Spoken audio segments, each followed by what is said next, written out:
Okay, so I'm going to talk a little bit about large language models. And first, I wanted to start with how many of you know what a large language model is? Okay, for the rest of you, I'm going to tell you what a large language model is. So it's artificial intelligence and uses natural language processing, understands human language, but really it can also create human language. So just like you heard in the story about how I was not picked to be the human, if you do a Turing test, which is a test that like a human would converse with a machine, and if the machine could convince the human that it was a human, then that beat a Turing test. So in a reverse Turing test, then you're asking the machine to pick the human. And so that kind of underscores the power of how much they understand and act like humans now. If you've been around, those of you who haven't seen large language models, maybe you've heard of ChatGPT. Yes, all right. Llama 3 is an open source one, so it's not proprietary. And then there's also ones like Claude 3 and Gemini. Now, we're seeing those all over the place. So you might ask yourself, what are they going to do for me, right? And I talk about this with multiple people. One of the main things we see is that you can improve your productivity in a crazy amount. Someone mentioned today, Ben, that it was like having 10,000 interns working for you, right? You can do things like translate languages from one human language to another or from one computer language to another. You can let it help you draft documents. And if you have something that you do repeatedly over and over again, you can use the large language model to make you a copy of it with new data in it. We can also use it to drive automation. So with all of the language that it can process, it can analyze that data much quicker than we can, and it can give you like summaries and information for you to solve problems and also to drive decision support systems. So still with a human in the loop, but it can give you all that kind of information. Now at its heart, it's doing content creation. So it creates documents, but also, and you guys should all go look for this later, it can make songs, haikus, write code for you, make images, although I have a really hard time with the image creation. Some people have much better luck. But you can also use it to just learn about things. You can converse with ChatGPT and ask it questions about things you want to know about, like, did dinosaurs really cause CO2 emissions?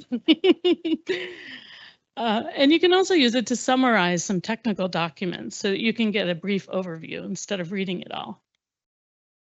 It's also driving a lot of innovation. One of the things that's happening is large language models being out there are making people more excited about AI again. AI has been around for a long time, but now we're seeing like a new, I'm going to say renaissance because somebody used renaissance in their presentation. So it's a renaissance of AI where everyone is asking for AI to be part of their system.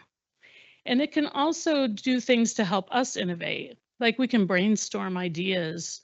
We can personalize learning or personalize healthcare, different things like that. So if we look at where we're seeing large language models, I'm going to tell you pretty much we're seeing them everywhere we look. So if you go use Google search, you'll get this generative AI overview of your search. You can see Gemini, which is Google's version, in your Gmail. Microsoft has it in its Bing search. If anybody actually used Bing search in this room, but you know, it's there. Microsoft Copilot, which we're not allowed to use here, so don't use it, people. But it'll help you with code. Also, if you go on Amazon, which I love to shop on Amazon, and this has been a great new feature, it'll summarize reviews for you and tell you kind of the overview of the product. It's great. Grammarly, also any like chatbot that you use on a website. Those chatbots are all using large language models to kind of start your journey, and only if they really need to do they pass you on to a person. So I was at a Northside Independent School District AI educator seminar, and this new program called Magic School, they were all excited about. And they said to me, well, look at what it can do for us. It can help us personalize content for our students. It can create lesson plans. It refers back to standards in the education system. You can also use it to create tests. So one lady was telling me, I can give it a video and ask it to give me questions on the video. Or I can draft letters to parents. Like if I have a sensitive thing I want to say, I can ask it to make it sound good for me. And this was actually created by a teacher. So it's pretty cool. And now if we look at what we're doing more here at Southwest Research Institute, we have the LAMP program, which, as you all know, it's really important to have a good acronym and also a nice icon. So we have both of those for this program. And I'm going to tell you a little bit about some of the projects that we recently finished. So we just finished announcements 1, phase A, which were short 4-month projects. I'm going to tell you a little bit about them. So what if you could use a large language model to help you use something complicated in the background and you didn't need to know all the particulars about that complicated system? We did that. What if you could use a large language model to tell you, hey, tell me where in my code I should go to fix this problem? We can do that. Has anybody ever tried to use PDS to find staff for a project that you wanted a particular skill on and knows that you have to put in really specific words? Well, what if you could use it more as a conversational thing? And I could ask it, hey, I need somebody who can do this, and it could go find those people for you. We did that. What if you, as we always do at Southwest Research Institute, wanted to respond to an RFP that was asking for new innovative research in an area? Could you use a large language model to look at what research we've currently done and tell me where there's gaps? The answer is yes, you can.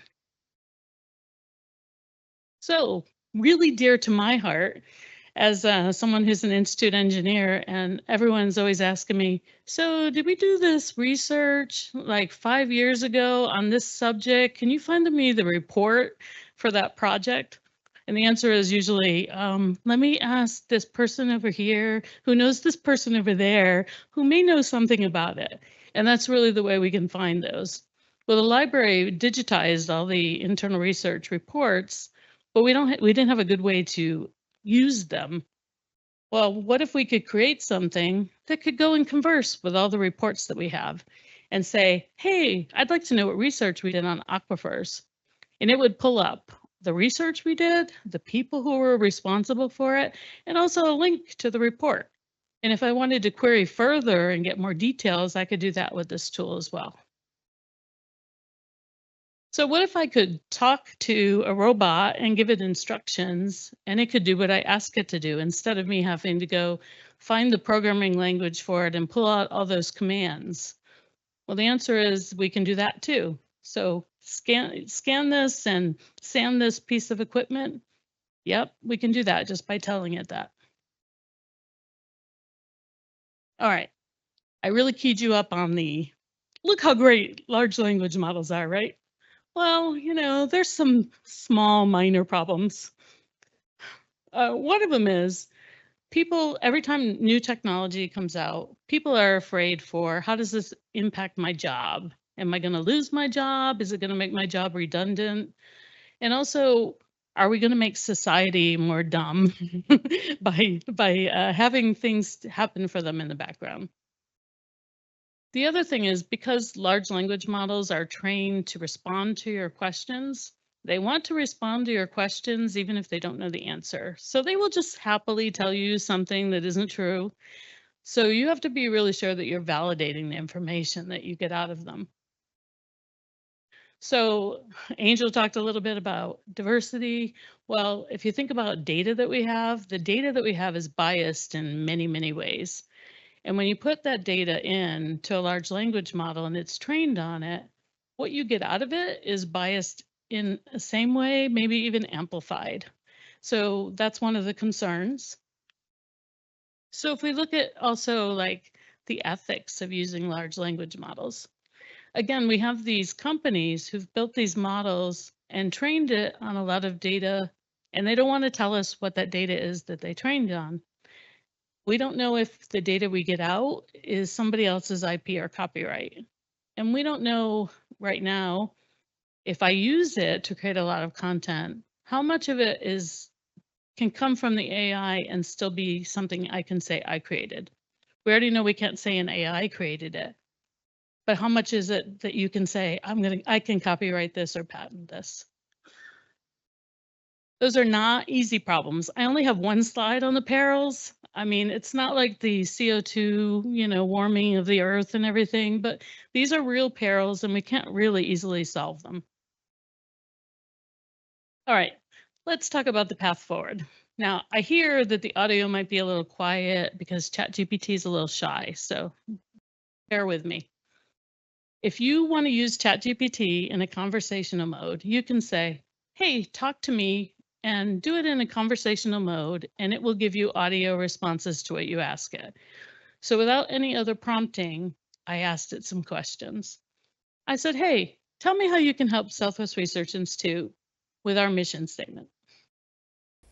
Sure thing.